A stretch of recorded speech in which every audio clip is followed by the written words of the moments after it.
Hello and welcome round to my house. Now, my guest today is a legendary rugby player whose appetite is nearly as huge as his trophy cabinet. So I'm going to be scrumming down with three top chefs as we try to serve up a feast of delicious food that's big enough to feed the entire Six Nations. So what are we doing out here? Let's get inside, let's get cooking.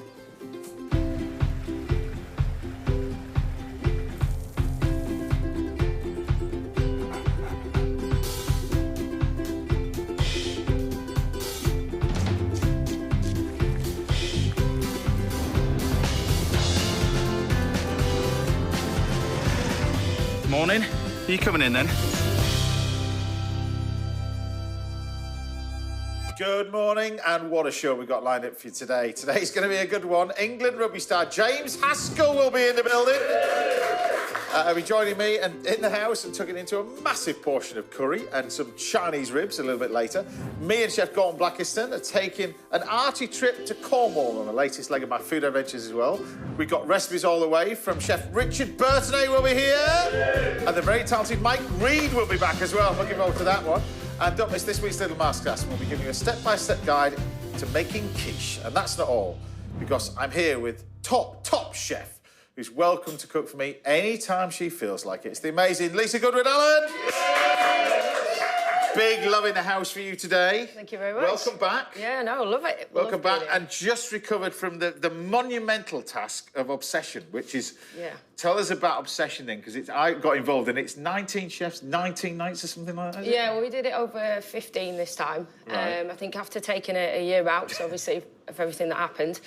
So it was our 22nd year, and what can I say? It was a complete bang. It was just amazing. Then, you know, the elevation, because we've had some of the chefs before, yourself included, you know, and they cooked before. And then when they came back, you just saw that their food had just kind of elevated even more, and it just kind of gave that real... It's a good job it's gone that way, not the other way, isn't it, really? So for your 50 millionth time here at the house, elevation-wise, what are you going to be cooking for us? I'm going to be doing a marrowbone-crusted fillet of beef with a bit of a bourguignon sauce and some mushroom puree, so yeah. Look forward to that as well. But I thought today we kick things off with a simple little dish, a beurre blanc. And I wanted to do this because this was a dish that I learnt when I was just 12 years old. When I was working in France, I worked into this little... You know, we used to go from school work experience to different places, and everybody would pick the local place down the road because you could stay at home with your mum. I picked the south of France for no reason why I wanted to get a suntan. I wanted to work into little restaurants. Oh, wow. And I learned how to do a classic little beurre blanc. And the dish was steamed potatoes, hake beurre blanc. That's what it was. But the hake used to be steamed as well, and I used to make this simple little beurre blanc. So my version of a beurre blanc. So it's a sauce using these ingredients over here. And it's actually a sauce that you thicken with butter.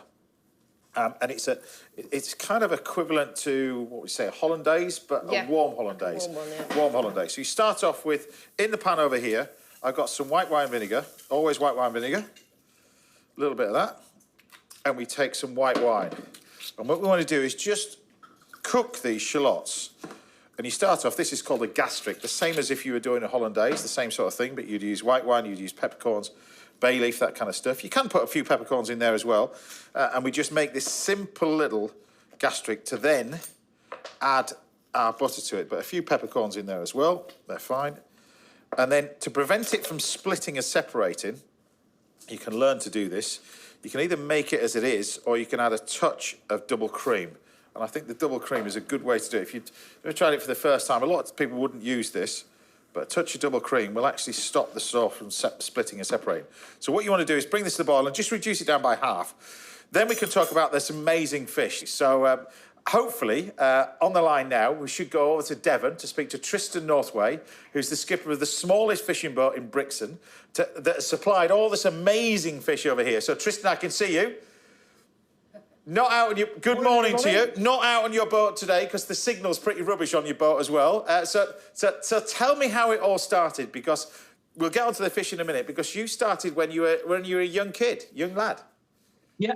I started when school holidays, just doing the school holidays, this, that, and the other. Starting off at the bottom on the small boats, worked my way up through the bigger boats, and sort of established myself as a fisherman, and I wanted to get a small boat so I could provide the public with the freshest fish available. So this is you started doing this when you were 12 years old as well. So similar time I learned to do this. You were on fishing boats as a deckhand, and now you've got the smallest fishing boat in Brixton. I'm assuming fishing's changed over the years, and now you've got the boat that you were on as a kid that you used to look at. Now you managed to buy it. Explain to us about the boat then, first of all. Well, she's called called Adela BM79. She is a French-built wooden boat, built in the late 60s, 68. And then as we've gone on, I've just added my bit to her, and she is the prettiest little boat and one of the oldest in the harbour. So tell me about the fish that you've got on here, because I'm going to sort of fillet a few and then grill a bit. So we're going to explain. Tell me about this one first of all, because we've got a selection of flatfish. We've got some eel. I see some gurnard that I'm using over here. Tell me about this one first of all. Can you see that one? Tell me about this. Right, that's a fluke. And basically, all the fish you've got there is what I catch, and all of it is pretty underrated. Now, I don't catch your normal cod, your haddock, your other bits and pieces that are quite well known. These are fish that is off on my doorstep, and I can bring fresh to the customer, but it's underrated, but it tastes just as good as all the other rated stuff. The one you've just pointed out there is called a flounder, or fluke, as us fishermen call it. Yeah. It is of the same family as the plaice, the dab, the lemon sole, all of that lot. And this time of the year, they tend to come in inshore, and they're a little bit more abundant this time of the year than they are any other times of the year. So I've got some beautiful plaice here. That's the one with the dots on. I've got some sole here. Tell the gurnard, which I love gurnard. I think it's amazing. Tell me about these ones here. Tell me about this. Right, there you've got poutings there, which are the same family as the cod and the whiting, and it's another underrated fish. But it's the same sort of texture and the same sort of white meat as cod, and sometimes is used as a substitute, but it tastes just as good, if not better, than cod. Tell us about what we've got over this end over here with it, and how far out do you have to go for these sort of fish? Well, now that's another thing with what I've done. I've built the brand name up for the Adela BM79, and when I first started doing it, I was going up to 30 mile off of Berry Head in a 26-foot boat. Now I've built the brand name up a bit. I haven't had to go so far. So people who've been and bought my fish and supported me have actually made my job slightly safer, not loads, but slightly safer, because I haven't got to go so far to catch it. So now I can catch this literally on my doorstep, probably half an hour from the harbour, go along and catch it. But there's all different types of species. I can catch anywhere up to 25 different species. And the species you see there now, the rock salmon, which is like the eel, which is this one? Oh, okay. I thought this was eel, but it's called rock salmon, is it? Yeah, well, I call it rock salmon. It's actually a species of dogfish, and they are so sustainable. It's unbelievable. And the wings you've got there are thornback rays, which I've skinned myself, and what you've got there, which is another underrated species, really. You've got squid and a monkfish tail. The monkfish don't usually come like, and that's another thing with what I do. When I sell my monkfish and stuff, I sell them with the head on, so people can see what the fish looks like when it comes out of the sea. Because when you go to fishmongers or something like that, you go to buy monkfish and it doesn't have the head on, and it's just the tail. Yeah. But I like to teach people about that fish, because if you look on the head of that monkfish, it's got a little fishing rod.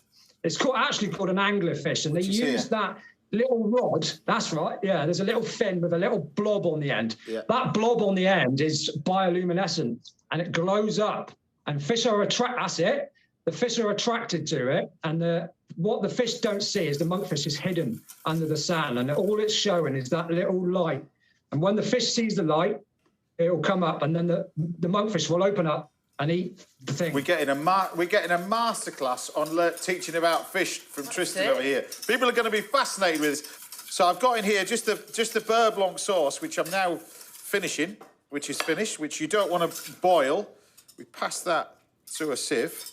And that's your simple little butter sauce that I'm going to add some chives, a little bit of lemon to it as well. Fish is grilling under there. But now, you mentioned earlier about the dangers of going further out, 30 miles out on a small boat. The hours that you put in are tremendous hours that you're putting interest in, that you're doing as well. You're getting up at what time in the morning to come back, and what time are you getting back, and what time are you leaving harbour?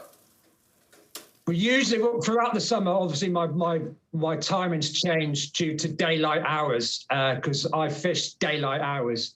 And of course, through the summer months, it gets lighter a lot earlier. But for me to catch what I need to catch, I need to get there first. So it's usually like a couple hours steam in the summer, and I usually gets light anywhere between 3:30 and 4 o'clock in the morning. So I try and get shot for then. So I can leave anywhere from about 2:30, from 2 till 2:30. Get out, get shot for daylight, and then, but because I've changed the way I fish, because now I sell directly to the public, so I've got to give myself enough time to catch it, get back in, and then set my boat up, ready to sell my fish that I've literally just caught an hour ago to sell to the public. Well, Tristan, people are going to love this. My friend, people are going to love this. And what I love about it, you're still doing the job that you fell in love with as a young kid. I think that's absolutely credit to you. It's fantastic. And best of luck with everything you're doing as well. But thank you for everything. And thank you for all you're doing as well, because you're doing an amazing job. But best of luck with it. And next time I'm in Brixton, I'll come and see you. Absolutely, mate. I look forward to it. And thank you for having me. It's a pleasure. Thank you very much. Thank you. You see, look at this amazing Well on, fish. cheers and go on. That's okay. It's gone. There you go. Go off fishing. Off you go. Right.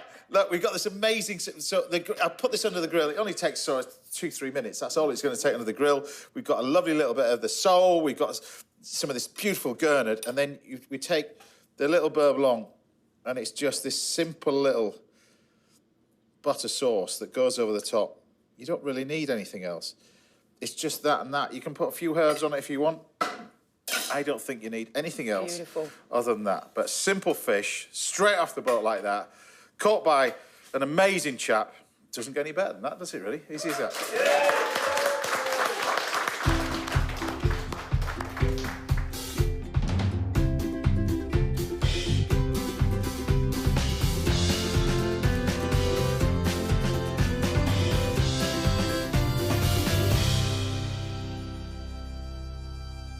Well, Lisa, there you go. You've got your nice little bit of fish, simply grilled. Amazing. A bit different to all this fancy stuff that you've been doing for the last sort of couple of weeks with yeah. all these chefs turning up. But delicious. The smell on it is amazing. And it's interesting that a lot of well, certainly 2 of these fish we've never tried as well, really.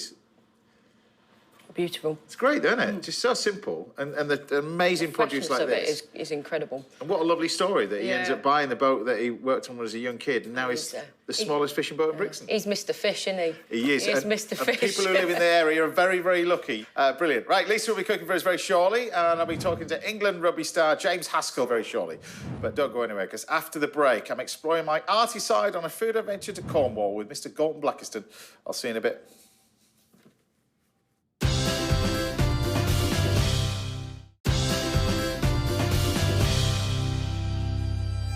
Welcome back. Now I'll be treating rugby star James Haskell to my Chinese ribs shortly.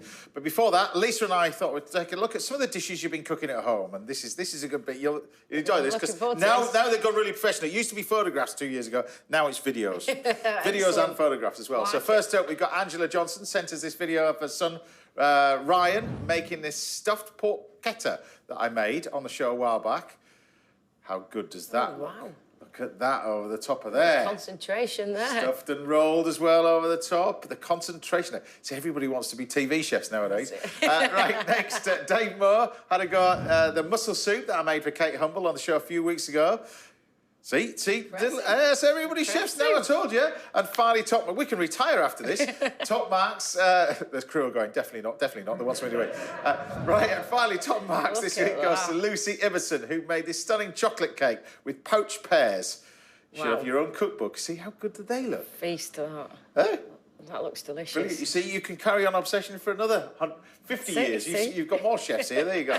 Now, do keep sending your pictures, videos coming in. We love to see what you've been inspired to cook at home, as always. Right, it's time to take a look back at some of my favourite food adventures. This week, I'm in Cornwall with my good mate, Galton Blackiston, for a spot of cooking and painting on a beach. Enjoy this one. Today, I'm in Cornwall with my mate and fellow chef, Galton Blackiston. We've sampled many of the delights this coastal county has to offer, but our trip wouldn't be complete without heading to the beach. Sennan Beach, to be precise. Now, I know you love the coast. You don't live very far away from it. I haven't just brought you here to admire this, and it is spectacular. It is. I've set up a little challenge. I've organised a fantastic lady to teach us how to paint, because we're going to paint this landscape. OK. And have a little bit of a competition. Not really good at art, I'm not. Well, it's either that or a jet ski. Well, to be honest with you, I know, maybe we'll do the art. OK. Good. Amanda Hoskin is from the Newlyn School of Art, and today she'll be helping us swap our chef's knives for palette knives. Amanda. Hiya. Nice to meet you. Hiya. Nice to meet you. All right, thank you. It's looking pretty good so far. Look at that. So far, so good. Tell me about why Cornwall, why art, I mean, beautiful as it is. Yeah. I mean, that's probably the reason why it's so popular, is it, for the artists? It is. It's just so inspiring everywhere. And there's so many different views and different places to go in Cornwall. For centuries, it's It been has, famous for artists. yeah. I mean, you had the Newlyn School of Art sort of 100 years ago, and now you've got the more contemporary artists working and teaching and inspiring, hopefully, other people to carry on. Do you do crash courses? Like in about 10 minutes? Yes, well, we're going to try, aren't we? 10-minute crash We're going to course. give it a go. So can you give us any tips, really? The thing is, first of all, is to think about what you're going to paint. So don't try and paint everything. Okay. Bring it down, make it more simplified. So this is oils? Yeah, acrylic? you're working in oils, right? Oils. With a palette knife and brushes, you can use both, Okay. all right? But that is with a brush. That is with my hands and a palette knife. Oh, hands and a palette knife. Yeah, I like that. yeah. With oil paint, you can really sort of get into it. Shall we crack on? Yeah, come on. Go on, and you're all Come set on. up, ready to go. Thank All you. right, good luck. Thank you, we're going to need it. Hold on, I've got something for you.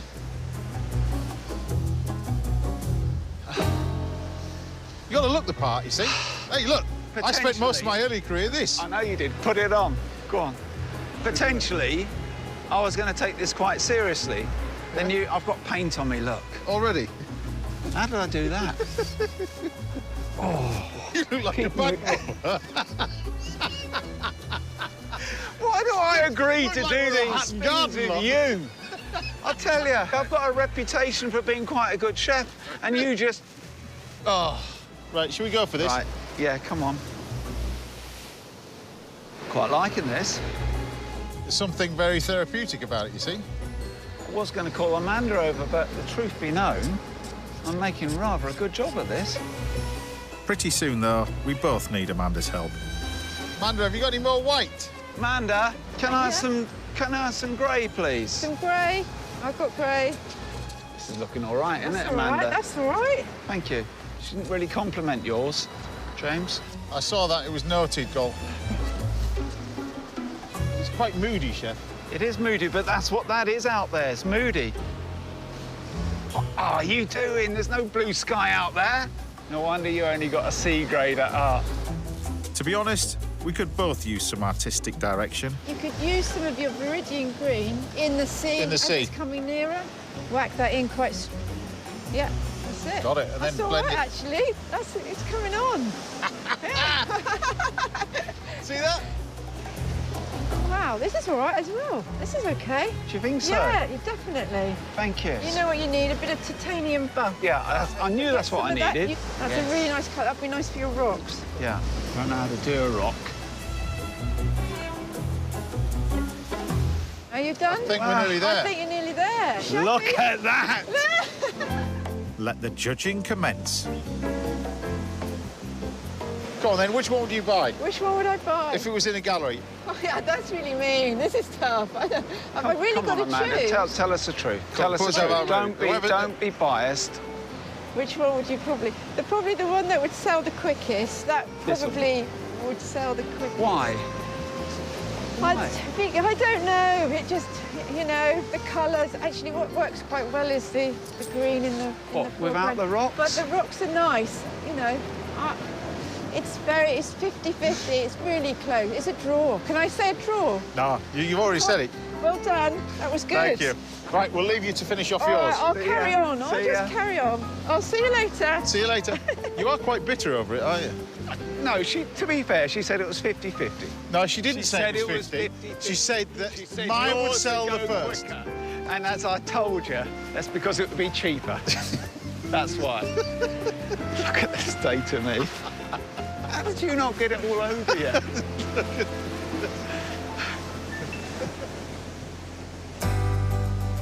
All that painting and banter has given us an appetite.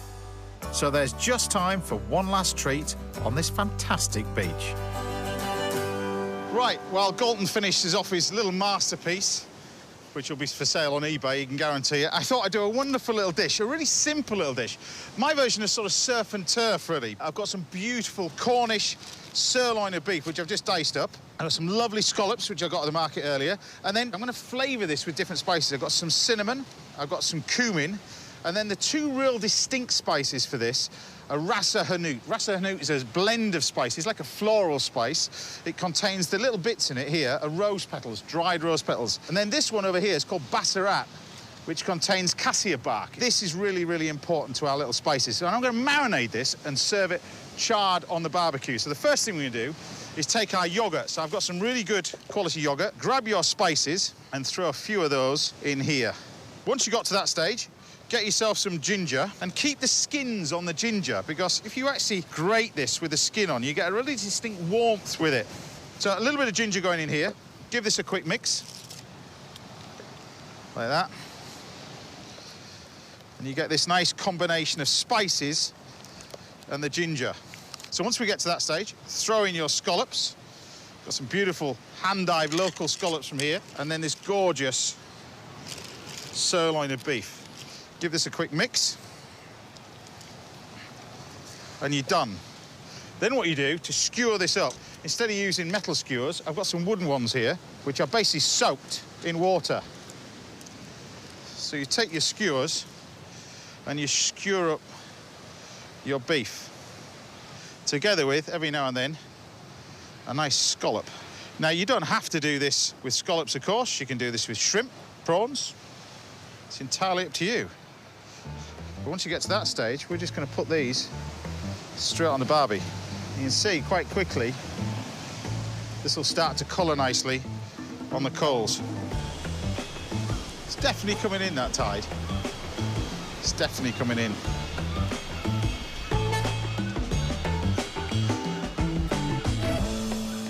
At least the incoming tide means I haven't got too far to go to wash my hands. On my feet, for that matter.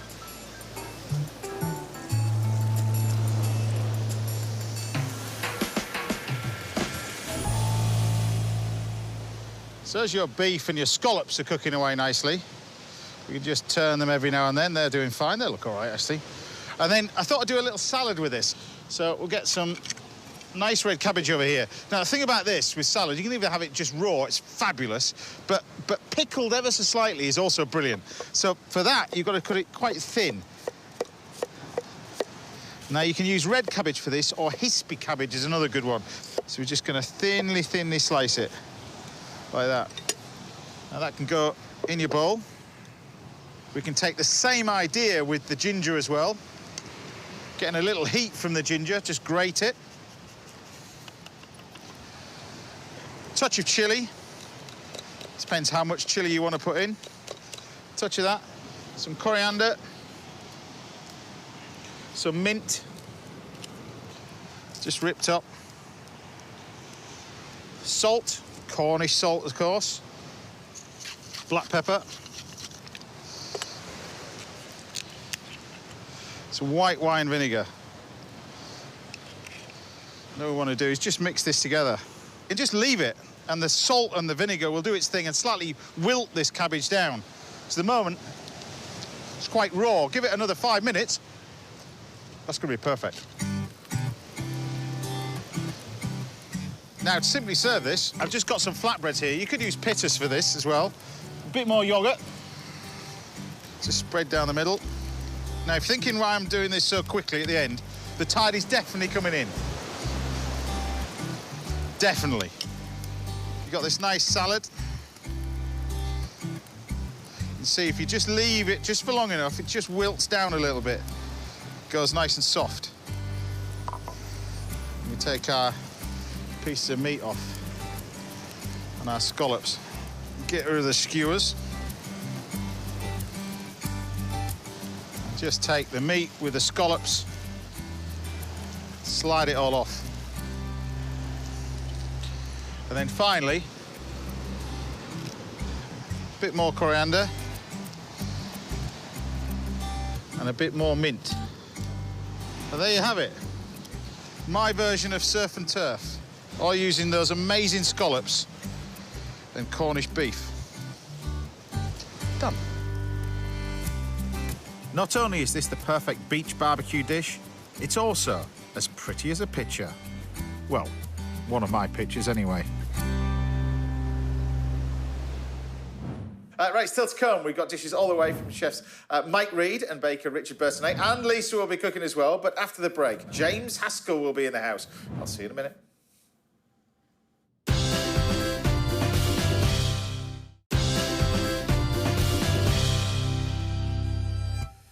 Welcome back. Now, coming up, we've got a masterclass in making quiche, and Lisa Goodwin-Allen and Richard Bertinet will be in this kitchen, this part of the kitchen, very shortly. But first, I'm here with a rugby legend who's one of the brightest talents and one of the biggest characters the game has ever seen. It's the fabulous James Haskell. Yay! Great to see you. Took it into the wine. Cheers, cheers, cheers. Thank you. Great to have you in the show as well. Great to have you in the house. First of all, congratulations. Yeah, very excited.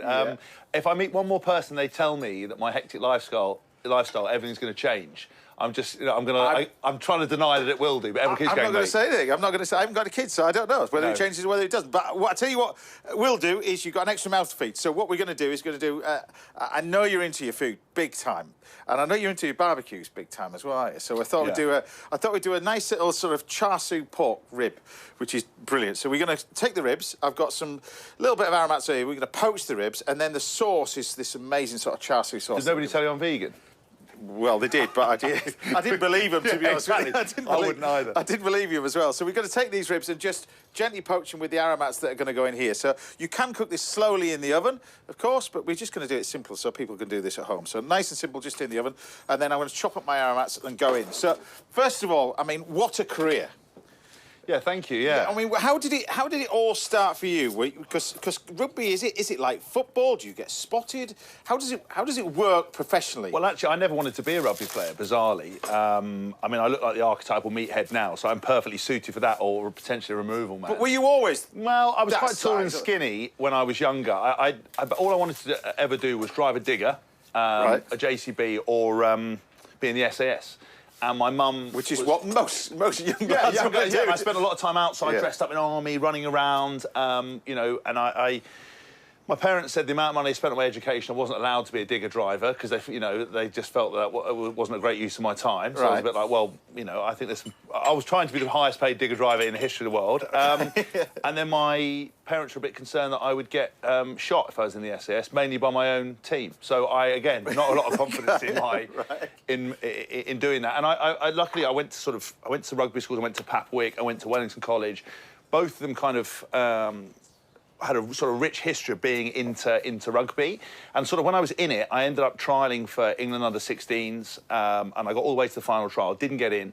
Didn't take the disappointment very well. I'd come from quite a privileged background, hadn't had a lot of hardship, so I saw that as a real big disappointment. And my dad kind of said to me, "Look, you can either, give up and just play rugby for fun, or you can work hard because you didn't put the work in, didn't do the extras." There's quite a lot to ask a 14, 15-year-old to do, is all the extra training that the expectation was for you to do, which I hadn't done. I think I was chasing girls and messing around. And I decided that, you know what, I was going to give it a go. And a friend of the family was a personal trainer. And a bit like a Rocky montage, I sort of came back a year and a half later, bigger, stronger, fitter, got into England under-18s, ended up captaining the January side. And from that point, once you're in that sort of conveyor belt, people start noticing you, picking you up. And when I was still at school, I got offered a professional contract from Wasps. My second to last year, I went on a pre-season with them to Poland. But that can't be the norm, is it, while you're still at school? No, not. It wasn't back in the day. Now, these kids with kind of that access to social media and the academy starting, you know, so early. Right. Football has always been quite proactive. You always read about they've picked up this 7-year-old playing. That's what I mean. You Barcelona, spotted them, but rugby's very different thing, isn't it? It was never the case. But actually, they've started to do that a lot more. So I've just got my sauce over here. This cooks for about sort of 30 minutes. We just gently simmer this. The ribs you cook for about 45 minutes. Let them cool down. I've got them on here. Finish them off the barbecue. But all these stories that you're thinking about, and one thing I've met many rugby players over the years of doing my job and after doing speaking and stuff like that. You guys are very, very brilliant at projecting. Talking rubbish. No, but not projecting rubbish. But you are. That's probably where your upbringing and everything else. But you're great speakers. I think one of the biggest things after retirement that I really miss is sitting round with the guys and having a coffee. We called it a sappuccino because if you're very kind of hard-working and stuff, you're allowed to moan. I think moaning helps the world go by. So we'd sit around moaning about training, moaning about this, moaning about everything, but you do it in a really funny way. And I miss, someone coming in on a day, on a training day and wearing a terrible pair of shoes, or they've had a bad haircut, or they've got teeth like burnt fence posts, or whatever it might be. Nobody lets them get away with it. If they have an unfortunate date and, perhaps it doesn't go that well, you're never forgiven. But I think the reason a lot of us are, well, not necessarily include myself, but quite verbose and quite articulate, is because, access to media, we're not as controlled. We ended up, you communicate with the fans a lot more. You're encouraged to kind of have a personality. And, I do a lot of after-dinner stuff now, a lot of kind of corporate work and speaking, and I really enjoy it because there's a lot of stories and a lot of lessons that you have in both worlds. You know as well, kind of that cooking in a kitchen, or, the importance of teamwork, the pressure, all the business stuff you do. You can't. You've got to understand how the team works. You've got to understand how people work. But you're putting that into. I mean, we'll talk about the podcast because you're putting that in with another quite well-known rugby player. Tell us about the podcast then, because we've got a bit of smoke going on here. I can't help this, but this is going on here. I just want to get this. Just adding to the atmosphere. Well, it is. It's now. You're a bit like that because we get onto the DJ bit in a minute. Really. Smoke every time I see a smoke machine, it sort of looks like the top of decks. It's a chef's version of a smoke machine. We need to start putting your hands in the air. Yeah, exactly. Yeah, like this. But anyway, so you were on about. Tell me about the podcast then, because this is something that's led on to something that you're up to at the moment. So we set up a podcast called The Good, the Bad, and the Rugby, and we did this with myself, Mike Tyndall, and Alex Payne. We've had Eddie Jones, Dan Carter, Richie McCaw, most of the England guys involved in it. We've had. Because you wouldn't really get. I mean, sometimes, but you wouldn't really get that in football, would you? Really, because the access that you guys get, and yeah, you're right. I think you're an England coach to talk about. Yes, but they're quite open. I think the reason with it is that our media is in general in the UK is pretty ruthless. That's why a lot of people move to America, because they can't. If you're a celebrity, it's a very kind of difficult world to live in, especially with sporting worlds. We love to build people up and cut them down. Yeah. But actually, our podcast is not about trying to get clickbait. It's not trying to be controversial. We sort of say at the start of every episode, look, if you say something you felt you don't want to talk about, we'll cut it out. It's not about that. It's about people sort of celebrating their careers, kind of pulling back the curtain on what goes on. And I think one of the things we found about the podcast was obviously we've come out this horrific period with lockdown, and actually, because people were at home, they found a lot of kind of solace in listening to it. We talked about a lot about mental health, and I'm very vocal about, I look like a kind of alpha male meathead who wouldn't talk about kind of how I feel, and we try to always share that and break down some of the barriers is one of the things we do. And the feedback we got is utterly amazing, where people were saying, you helped us get through lockdown. Now we're going on the road. But as a rugby player, you're very honest. Yes. You're very honest and very open. Yeah. And to a fault, as I'm reminded a lot of times. Yeah, but to some people, they go, well, maybe that's a bit. But isn't it nice to be just? I think it is. Yeah. Normal, if that makes sense. I think. Look, in 2022, having an opinion is a risky thing, and I think that we have opinions. We never try to be overtly controversial for the sake of it. We try to be very honest and open and skate a bit close to win. But I think life is about having an opinion, and if you post something online and everybody likes it, I don't think you're doing your job properly. I think you need to have I think they'll like this, though, don't you reckon? I think they will do, but then you're going to get people to go, oh, we can't eat pork. You know what I mean? Like, so you... Well, you can do this with beef if you want, but they're going to go in there as well. But I think food's the great leveller. It's an easy way of I think it is, and it's interesting. It's conversation level. It doesn't matter who you are, what you are, and I've been privileged to interview so many people over the years. It doesn't matter who you are, what you are, where you're from. That everybody's interested, but the conversation just starts because they're interested in the food first, and then the conversation flows. But I think people as well forget, like, you know, it's such a central point of everything you do. You know, sitting down around a table, we enjoy food. Some people treat food, I think, and I did this when I was younger. How did you do it compared, you know, being a sportsman, elite sportsman, and I mean, calorie-wise, you guys must have... Yeah, I'm on about 5,000 calories a day at the moment. And when you were fully... Yeah, I was on. Well, it all depended. So I'm about 127 kgs at the moment, so I'm a little bit bigger than I ordinarily would. I never played this heavy. I played about 118, 120. Because I love food, I'm you know, they always say I work very hard doing stuff outside of you know, when I was playing, and now I've retired. And the way I treat myself is that if I was to walk past, you know, if I'm out in London and I've got a couple of hours to kill, I'll take myself to a nice restaurant on my own, sit and treat myself to food. That's what I do. You know, I just really, really enjoy it, and I love trying different cultures. You know, I lived in Japan for a season. I lived in New Zealand for a season, and you know, I tried some really weird and wonderful food. I'm not particularly picky. I absolutely love that kind of thing, and it actually changed me now to be much more of a foodie. I went from being into food, not really knowing about it, getting kind of very bland food, and then sort of now gone out the other side of it, where I really appreciate how flavoursome it can be, or how unctuous it can be, all those kind of different things. Hopefully you're going to like this one, because we're nearly there. That's your char siu. Is that just my portion over there? Well, I don't share food. You'll fight Matt the soundman, but we've got bets on that he's going to lose, to be honest with you. Because I'm a bit like Joey from Friends. James doesn't share. But there we have it, my sort of char siu ribs of pork. However you want to eat them, whoever's eating them, I don't care. I'm going to stand back and watch. Bon appetit. Hey!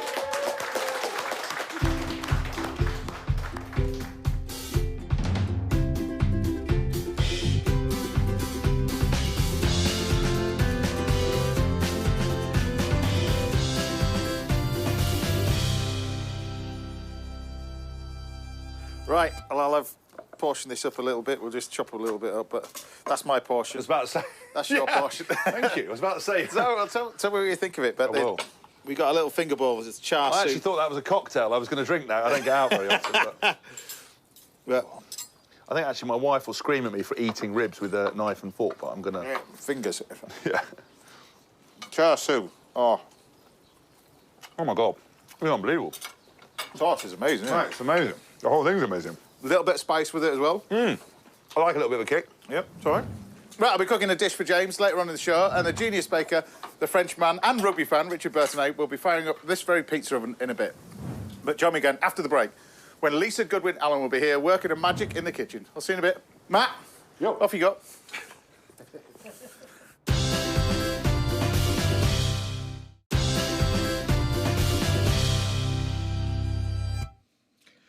Welcome back. Now we're teaching the basics of how to make a quiche in this week's Little Masterclass, and there's still loads more to come from my guest, the brilliant James Haskell. But first, from the world-famous Northcote in Lancashire, comes a world-class chef who has had more success on the Great British menu than anybody in the business in any of the series ever. It's the brilliant Lisa Goodwin-Allen. Richard's here as well, because I know you're just here because you want the steak as well, right? Yes. Exactly. No pressure, though. You're sandwiched in between us two. Sorry about that. But what are you cooking then? What are you making for us? I'm going to be doing a marrowbone-crusted fillet of beef with a little bourguignon sauce. So here, I'm just going to turn this pan on. We've got two lovely kind of fillet steaks here.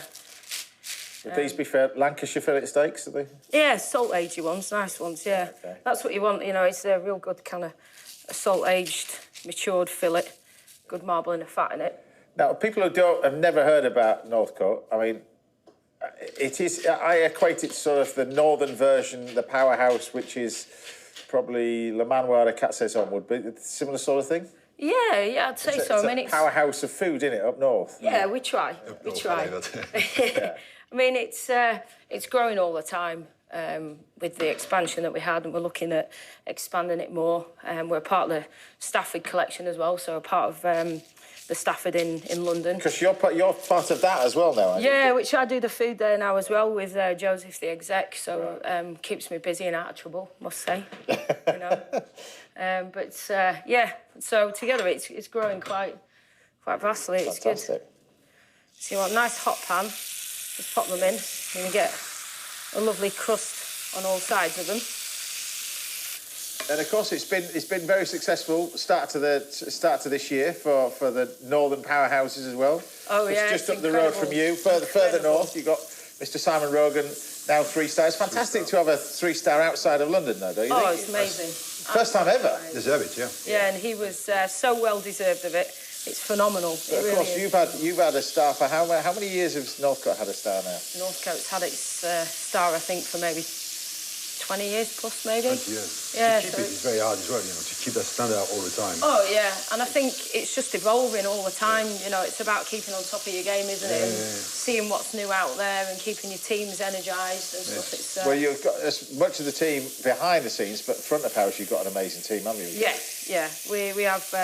I think we always keep that philosophy at Northcote. When you come in, you're coming into our home. So, you know, we use that generosity as well in the way people are treated when they come in. So it's good. You know, we've got an incredible team behind us that work really hard. So Obsession was kind of great for them. It's a bit of a treat as well because, like I say to the lads in the kitchen, it's phenomenal the experience they get with all these kind of giants of the industry that some people don't get that incredible experience. Well, you would have to work probably 10, 15, 20 years to get the experience that you've just learnt in 19 days. It, 15 days, you know, it's incredible. Right, OK, so you seal the steak off. You've got a nice kind of crust on your steak there, and you can see that all I've done is kind of taken a cut of the same size of the steak and stamped them out, and then we're just going to pop them on top like that.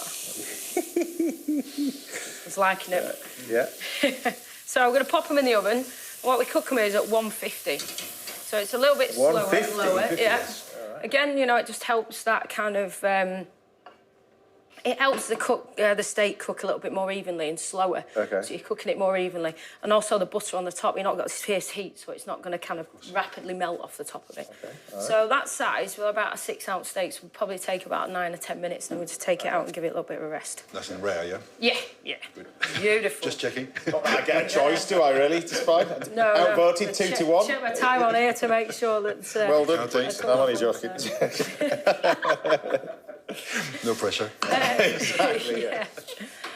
So to go here, we're going to do like a little kind of a bourguignon sauce. Now, tell us about a bourguignon sauce then, because this is, I mean... Should I tell them or will you tell them? I thought when you were coming on the show, what have I done to myself? Yeah, you didn't realise which was going to be sat here, I know. Exactly, yeah. So a bourguignon is it's a classic French dish, which is like braised beef in like red wine. And it has kind of like onions, bacons, lardons, croutons and parsley on it. So what we've done is kind of like a little bit of a take on that. So you've got your beef with your marrow-bone crust. And then what we're going to do is kind of make this bourguignon sauce by adding kind of onions into there. So onions in, and then we're using that incredible kind of smoked bacon in there as well. Yeah. So we're going to sweat them off. And then we've got some meringue mushrooms, which I love these mushrooms. They're amazing. They're very meaty, so you can always use them as a kind of a meat substitute. Yeah. So this we're just going to dice these up and put them in there as well. Now, of course, we've seen you on Great British Menu. I've said about that, but also you're heavily involved now in this Young National Chef of the Year. Yeah. Taking over the mantle from Mr. Paul Ainsworth. I know. Yeah, it's incredible. It's an honour to do it, really. So I'm going to be the head judge of the Young National Chef of the Year. Yeah. With the Craft Guild, which it's amazing. You know, to encourage whichever way we can to encourage people to come into this industry. It's a great part to be in, and I think this competition's been around for years now, but what they do and how they encourage people to come into it and giving people the encouragement actually to take part in the competitions, because you know you'll always learn something new or meet new people. I think is a great way to start getting more people back into the industry again. So yeah, we're on with it now, looking at kind of what we're going to do, what rules we're going to set in and that kind of thing. So it's a great privilege to be a part of it. How do you find time to do everything? I don't know. There's 3 of Lisa's, I've seen. Right. There's 3 lined up, and they all go separate ways in the morning. There you go. That's it, yeah. I wish. So we've got the mushroom in there as well. So you see that, like, kind of caramelise the bacon and the onions slightly. And then what we've got here is verjus. Have you nicked this from my cupboard? Is this? Yeah, I think it's been there a while because I can't get the It's top not off been it. there a while. I use this a lot. It's mainly because I don't allow anybody to use it, you see. Yeah. No, you're not having it. It doesn't open. Now, tell us about this stuff, because I love this stuff. I'll drink it. It's that good. You're not having not Just bring the butter in here, please. Don't 4, put it 5, back on 6 there. pounds. Whoa! Good watch. Go on. Have a taste of it. Taste it with your fingers. Taste it with your fingers. I was doing for a glass. Do it French style. It's amazing. Oh, it's How delicious. good's that? Oh, it's good. It's really good. Thank you very much, Ian. Thank you. I've dropped it Thank on the you. floor. I'm so sorry. It's got in his Mark the pocket. bottle. now. Put a mark on it. Exactly, yeah. So you put that in there. So if you can't get that, Yeah, so Sherry if you can't vinegar? get that, you can use a little bit of sherry vinegar, but a lot of verjus available on the supermarket shelves now, which are really nice. And equally, you can get some good ones out there, but that one's just a real kind of special one. We use it a lot in the restaurant. Yeah. So what we did is put a splash of that in there and just reduced it so it starts to hug kind of the onions and the bacon that's in there. And then I've just used kind of a red wine sauce, a red wine beef sauce, and just pop that in there as well. So you kind of colour is making amazing. this kind of rich, decadent sauce there that's packed full of flavour. this is why she wins Great British Menu all the time. So that's the... People look at the list now. Is Lisa part of it? And they go, yeah, I'm not doing it. I'm not doing it then. Staying at home. You see them there. Tell you what, they look good. They look about right. Yeah. He's a Frenchman, remember? So it's just needs walking past the cooker. That's the thing. That's it, yeah. Yeah. I'm going to take those out now. Give them a good rest up. Yes. Put them on there. I'm in the right city. I love That's this it, city. you see. You're in the right place, aren't you? You nicked the verjus. You've got 2 steaks up there. Meanwhile, I've got a bit of parsley. And garlic, come on. Yeah. Yeah, that's it, yeah. So we've got our sauce there. This is torture. The smell. That smells amazing, isn't it, really? And the great thing about that crust, you can use it with so many different things. That's the thing. Chicken, veal. Oh, yeah. It's incredible. And, you know, like we said before, you can put whatever flavour takes your fancy at the time. Yeah. It was fish. Yeah, you could use fish, Yeah, it was good. Fish Very was, nice. I was going to say, with fish Yeah. it would be Amazing amazing, with that, yeah. absolutely. Yeah, that looks good, doesn't it?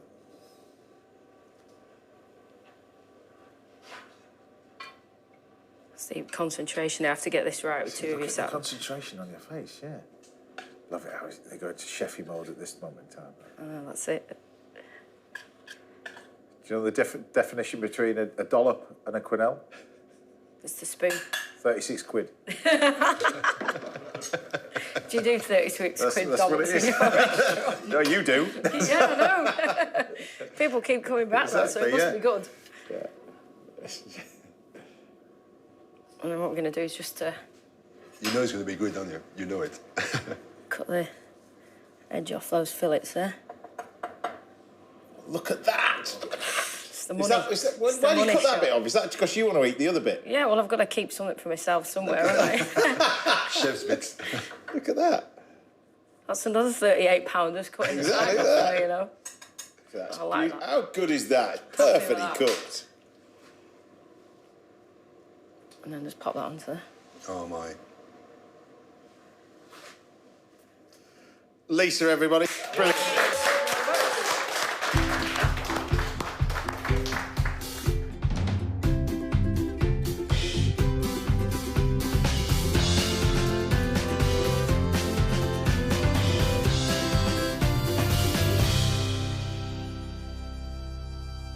Go on then. We're getting a full That's restaurant. the big here. one. Look at that. That's what you got, Lisa. Look at this. Oh, look, these are mine. And look who I'm joined by now. Look. Ralphie, do you want first dibs, buddy? First dib. Do you mind? Oh, no, it's good approval. Because it's not often you get a Michelin star chef cooking food for your dog. Do you want a bit of this? Ooh. Look at that. Approve? Do not disturb for 5 minutes, please. So tell me what you think then, Richard. I love the crust on top. Just stunning.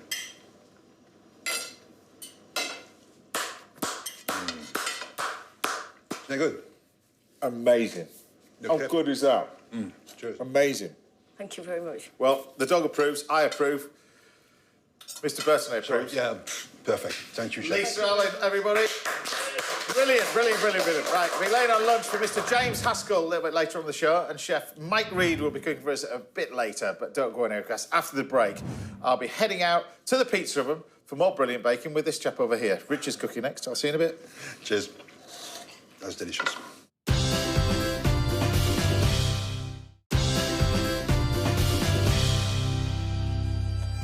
Welcome back. Now, this week's masterclass is all about quiche, and I'll be serving a Grand Slam-worthy dish for rugby star James Haskell a little bit later. But first, I'm here with a man who's achieved so much in the world of baking. The only thing he still has to prove is his next loaf of bread. It's the brilliant Richard Bertinet. Yay! Now, you're sticking around for the entire show, because this is heaven for you, isn't it, really? It's absolutely. a day off out of the kitchen. Yep. We're talking about food. Yep. You're tasting Michelin star food, and you've got a rugby superstar in the house. That's a perfect day for me. I love it. It's a perfect day for us having you here. So what are you going to be cooking then? What are you going to be doing? I'm going to be baking some plum tart, and there's a good story behind it. I'll tell you a bit later. But Right. it's very simple. Some bread dough, and but instead of putting tomato and to make pizza with it, we're going to put some plum. But I got two variations. I'm going to do one is some little plum marinated with some Calvados. Yeah, okay. And some plum marinated with some special vanilla vodka. I've seen this is pretty serious. Just look at this series. This is vanilla. This is packed full of vanilla pods. I'll try it. I love how you're doing this tasting as well from it as well. So. But then you don't see it. Look at this. If you like espresso In a martini- Dario mould, right? Absolutely. I'll get the small one. You get. I've noted that. I've got the small one. You've got the big one. So it's always a treat when people ask me what to do with the vanilla pods. When you finish with them, you can just stick them into a pot of vodka. It's nice. It's all right, that, isn't it? So what are you going to start off with? How do you make the dough then first? So I'll put my wine in there safe. Yeah. So this dough in here is very simple. It's just our basic white dough. So it's made with some strong bread flour, a bit of fresh yeast, a bit of fine sea salt, and water. And anybody who wants to see this done, I mean, you've been doing a lot recently anyway. You've done a cook school at my place, but you've done this Maestro series. Tell us about that. Oh my God, some yeah. greats involved in that. It's amazing. Not just in the food world. No, it's an amazing concept. I love it. And I had a call from Marco, and he said, "Come and see me. I need to show you something." So I went to see him, and he said, "Introduce me to the BBC Maestro team." Yeah. So yeah, I'm doing the baking side for it. And, Brilliant. It's a nice way of learning because it's recipe based. So it's if you want to learn how to make pizza based or burger or anything like that, then you just you can click on it. You can go into each specific one. So you pay for this. You get about 6 hours of tuition. It's just a nice way to be in the kitchen with people, and you can learn in your own pace also. So it's a nice way of doing it. Right. So we got the dough is made. So our dough is done. rested. So the dough is gone to rest now. Yeah. What I've done, that's the dough I made a bit earlier when I came. Yeah. So it's fresh dough, you see, but you can see the difference this one. Okay. And this in here, that dough has been left overnight. So if you want even more flavour onto your dough, make your dough, let it rest for about an hour, and then put it in the fridge overnight. Cover it with plastic film over the top. And then the next day you can do the same. So you can do one with fresh dough and one with dough has been rested overnight. You can see the difference on the crust. So the one that's left in overnight, you just leave to raise up again? Leave it, take it straight from the fridge and make it with it. Yeah. So I'm going to make one with the old dough, Right. as you see. So I'm going to use a bit of flour there. Does it? I mean, does the flavour change? If The flavour change, absolutely. Yeah, massively, yeah. The best baguette I make is the same recipe. I left my dough overnight, straight from the fridge. You divide your dough, shape it. Yeah. 30 minutes proving in the oven, perfect baguette. And that's using that English flour. So you know, we're obsessed sometimes with having fancy flours, but I think it's more what you do with it. So, So look at that beautiful that dough is now. See now? I love the way you work with that, though. Look at the way he's working beautiful it. dough. Just Look at this. Yeah. Tempting, touch it. That's fantastic. It's the way you work with it, you know. It's just. I love. You can tell. You can tell chefs and cooks by the way that they work with food. Yeah. I'm just fascinated by people who just work with food slightly differently, and you can tell. But dough, touching dough is like a skill, and what I find when I teach people are scared of the dough. They're scared of the stickiness. Yeah. Actually, the more it sticks, the better I am, really. Yeah. But again, that dough, what I love is teaching people with one dough you can make different things. Yeah. You can make flamish, you can make pizza, you can make anything with this. Okay. So with this dough, you could stop it with tomatoes, stop it with cheese. It does exactly the same thing. Yeah. But this came out. This idea came from. I was doing a bread festival in Denmark. Right. And it was just a season where the plum was coming out, and I was working on. We had two big wood-fired oven, and I was working with a German baker, old boy, but 70. You know, beautiful baker. I can't speak German. He couldn't speak French or English. So we spent a week, beer, touching dough, but we understood each other. It was so funny. Don't need anything else, do you? Bread, No, beer. that's all. Absolutely. We understand absolutely everything. Yeah. And then I remember about 4 or 5 o'clock in the afternoon, the oven was just going down a little bit. And there was kids running around wild. So I got all the kids coming. There was a plum tree. I said, go and shake the tree. So they went to shake the tree. And we had about 10 kilos of plum came down. And they all come around with their hand, just rip all the plum. Yeah. Add some bread dough, make some pizza with it. So they put the plum on top. Amazing. We bake them on the wood-fired oven with a bit of brown sugar and a bit of butter. And they're all there, absolutely salivating. So, Yeah, fantastic. you know, we talk about food memories, and that's one of the things. So, Well, I can't speak German either, but we have got a pizza oven behind us, which we're cooking. So this one, I'm going to do the one with the Calvados. So what are you just taking the plums and soak them in Calvados? Yeah, tiny drop of Calvados in there. And then just go for it. You can squeeze them on.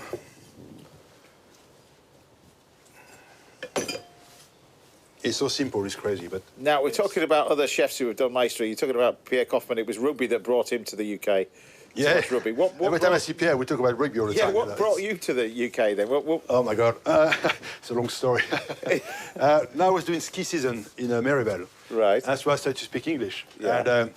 And I'll let you put that in the oven. yeah, Go on here. Yeah. I started to speak English a little bit. And then I came for 2 weeks holiday with a girl. Oh, it's a girl that brought you I just said here. that loud. Oh, right. Now we know. Okay. And keep an eye on it as well. Okay, I'll keep your eye on it. Yeah. And then that was in New Forest. And after 2 weeks, I ran out of money. So, oh, God, I've got to find a job now. So... Because we both worked at the same hotel. The day I left the Shuttle, you started. I started. I remember you walking to the pastry section, and look at us now. How weird is that? Eh? I went back 2 weeks ago teaching over there. It's I know. So the memories was incredible. How We're weird just is driving that? back to the it's How a beautiful weird. place. We sort of, your careers go like that, and yeah. I know. Very, yeah.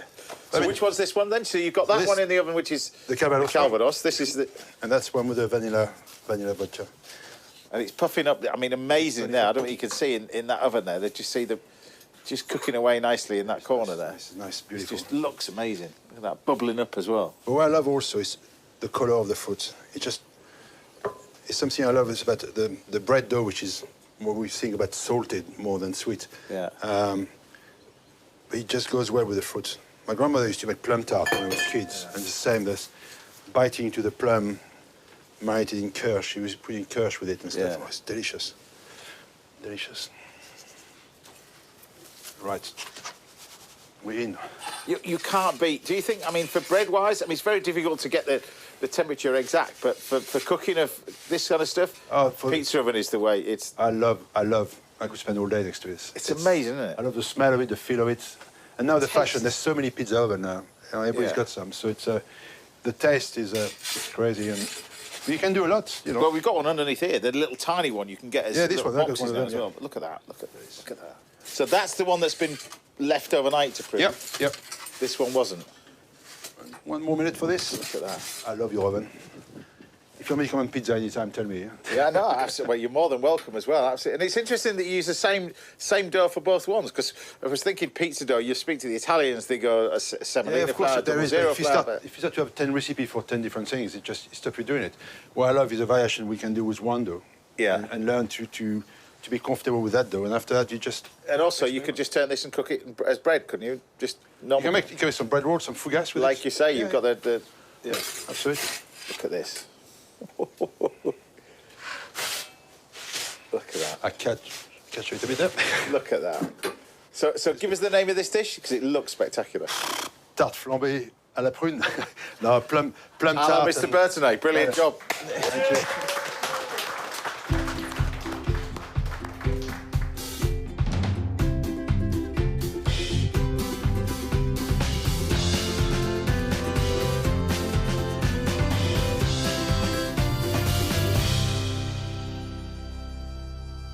Right, I'm looking forward to this. Yeah. Have a taste. So let me cut a bit of this one first. So the way I serve it, a dollop of creme fraiche on top, and then... I'll let you taste a little bit. There you go. I love it. Our bakers would probably serve it on a paddle. Don't put this. Don't put this on there. I love the acidity of the fruit with that.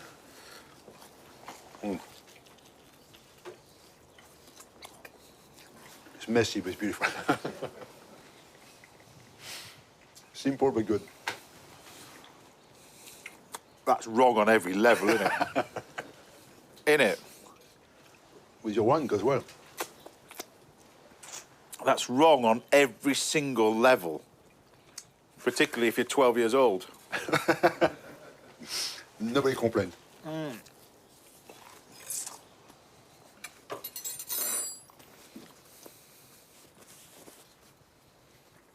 How do you do that? Out of just so few ingredients? Keep it simple. You're saying it's simple. You make it look very simple, but...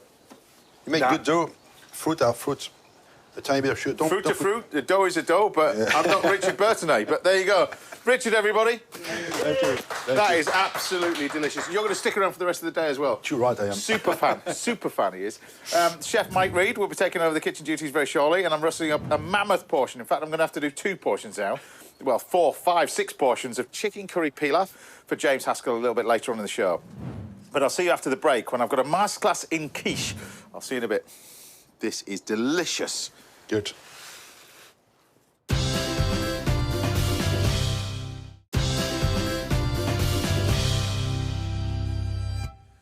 Welcome back. Now I'll be chatting some more to rugby legend James Haskell very shortly, and Chef Mike Reid will be dropping by at the house next. But first, it's time for this week's little masterclass. And this week's masterclass, I'm going to show you how to make the perfect quiche. Now, I'm going to use broccoli. I'm going to use a little bit of Comté cheese with this. The filling for quiche is whatever you wish. But the key to it, really, I always think, is the pastry. And that's what we're going to start off with here. So, first of all, in a machine, we're going to add flour, butter, and the egg. But first thing we're going to do is add the flour to the machine. And then we need to add the butter. Now, I was doing the butter sort of room temperature, really, rather than being too cold. Dicing it always helps as well. And a nice pinch of salt. The salt I use is table salt rather than sea salt because you want it to all mix in together. And then you start off with the machine and get that sort of mix in gradually. Same time now, we're going to then start off with our base of our quiche. Onions. Ready for this? It's entirely up to you. Like what I said, you can take this recipe and vary it however you wish, really. You can put, you think something like smoked haddock in here is absolutely wonderful as well. But predominantly, you cook the filling beforehand. Apart from if it's sort of tomatoes and stuff like that, for obvious reasons. But if it's got onion, you really want to start sweating those down first of all. So what I'm going to do is get the pan nice and hot. Like that. A little bit of butter in the pan. And start sweating these onions straight down in there. So they'll just sweat down nicely. You can add things like fresh thyme, like this. Now, it depends on the time of the year. Sorry, but that was the only joke you're going to get today. But in the wintertime, can't stop saying time, but in the wintertime, as opposed to summertime, wintertime, the stalks of thyme are quite firm. So now, as it starts to warm up, the stalks from the thyme soften up, so you can actually chop the stalks up. Otherwise, you've got to shred them off the stalks in the winter, like that, particularly if you're growing thyme outdoors anyway. So we're just going to mix all that lot together. A bit of salt and pepper in here. Always keeping your eye on what's going on in here, really, mixing this together. Now, what you end up with is this sort of crumb, this almost like a crumble. Then what you can do is add an egg. That's entirely up to you, whether you add egg and water, but just one egg. And this, again, when you're mixing it, it's important not to over-mix it. You're just mixing it till it all starts to come together. Now, different flours absorb different amounts of liquid, weirdly enough. So sometimes, not always, but sometimes it will need a little bit of water just to bring this together and just to combine it. So just have a little bit of cold water there to bring it all together, and this will start to come together as a nice little bit of pastry. Very, very quickly, this will come together, as he's doing now, and all of a sudden, we have pastry. Simple as that. Always in the back of your mind, try not to over-mix this. And what we end up with is a nice pastry that we've got here. So what you want to do with that now is let it, wrap it up, put it in the fridge, let it rest as well. That's quite important. Leave that to rest. And I've got one that I've got in here. So while we're just keeping an eye on onions, I'll turn these onions down a little bit. There we go. Meanwhile, concentrate on our pastry. Now, with our pastry, likewise, when we're mixing it, we don't want to over-mix it. When we're rolling it all out, we don't want to add too much flour because we're always adding to the recipe all the time. That's why you see chefs just doing this with the flour. You're putting a very, very fine coating of flour. When you're rolling it out, you roll it one way, turn it, roll it another way, turn it, another way, turn it. And you keep doing that to try and keep the circle shape of the pastry. If I just rolled it out in one go, we're going to end up with a long piece. So what we're trying to do is keep that circle going. And by doing that, we keep turning the pastry. And not only that does it keep the circle, but it makes sure it doesn't stick. So once you get to that stage, as it starts to get thinner and thinner, you're looking something about 2 mil thick. It's actually quite thin. And with the tartlets, really, the real thin tartlets, I'd almost do this pastry so you can also see through it. You can see it's very, very light and almost see through there, really. I can see my fingers through it. But that's what we're looking for. Now, when you're rolling it all up, the best way to do it is over the rolling pin, like that. Bring the mould over. And then when you lay it on the top, don't allow the rolling pin to sit on top of the ring, otherwise it'll cut the pastry. But you lay it over the top like that. And you can be quite loose with it. So, again, try not to pull it. So if you pull it in one direction, it's going to react. As in, if I pulled this and it was tight with it, as it cooks, it's going to shrink back again. So you want to be really nice and light with it. And every time you're doing it, you're tucking this in. I equate this to sort of making a bed. You're sort of tucking the sheets in the corners. You've been nice and delicate with it. If you pull one side, it just goes to the other side as well. So you want to get this right into the corners now. So you get right into the edges. The pastry, you can see now, is right into those corners, like that, and it's almost see-through, which is what we want. So it's nice and tight into the ring. It's nice and even, like that. And then what we can do is leave this to rest. It's important to leave it to rest for at least an hour. Ideally overnight, to be honest with you, is really, really good, but at least an hour. And then you can line it. Now, you can line it with two ways. You can line it with catering cling film, which a lot of chefs use a bit of this, or you can use a bit of greaseproof paper. It's entirely up to you. But the catering stuff like that, a lot of chefs will use this. You put it over the top, and instead of using baking beans, we either use rice or flour or semolina, something like that, that we can reuse. Fold over the cling film or the greaseproof paper, and then bake it in the oven. So you bake it in the oven about 200 degrees for roughly about sort of 12 to 15 minutes. Now, what I've got is this one that we've got in here, like that. And then when it's cooked, the idea is baking blind is cooked without colour. This we keep, you see. Keep that left over. And then what we do with this, while it's still warm, we can then egg wash it. And by using egg wash, while it's still warm, we can pop it back in the oven as well, just to set the egg, is that it seals in any little holes. So rather than you go around and make a patchwork quilt by using other bits of pastry filling in the gaps that the holes that you've made, it's much easier while it's still hot to use egg. And then it sets the little moulds like that. You can pop it back in the oven if you wanted to, just for a second. That's that. And then the filling itself is, we use a combination of eggs, of course, but really good quality eggs because you get an amazing yolk from it. So plenty of eggs. 3, 4, 5, 6, 7, 8. And we use double cream. Double cream, not milk. Now, you can use a combination of egg yolks if you wanted to, a good pinch of salt, and eggs if you wanted to. But mix these together, this is what you want, really. Now, I said to you, really, at the beginning of this, the filling, you want to make sure it's cooked. So I'm going to do a broccoli one over here. So rather than blanch it, what I've done is just grilled the broccoli because it's nice and dry. So I've just rubbed this with a little bit of olive oil, just drizzle it over the top, some salt and pepper, and then just grilled it for 5 minutes. That's all it is. And then we're ready to sort of assemble and build all this lot up. So you can take your onions, like that, and we can pop our onions in here, like that.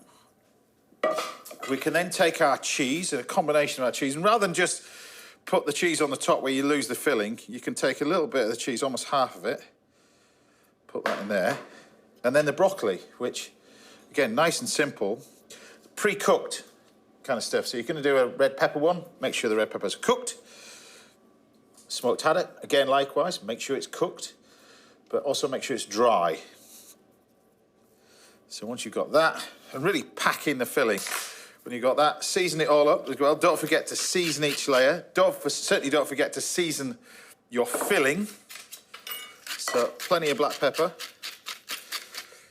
And a good smidgen of salt as well. There we go.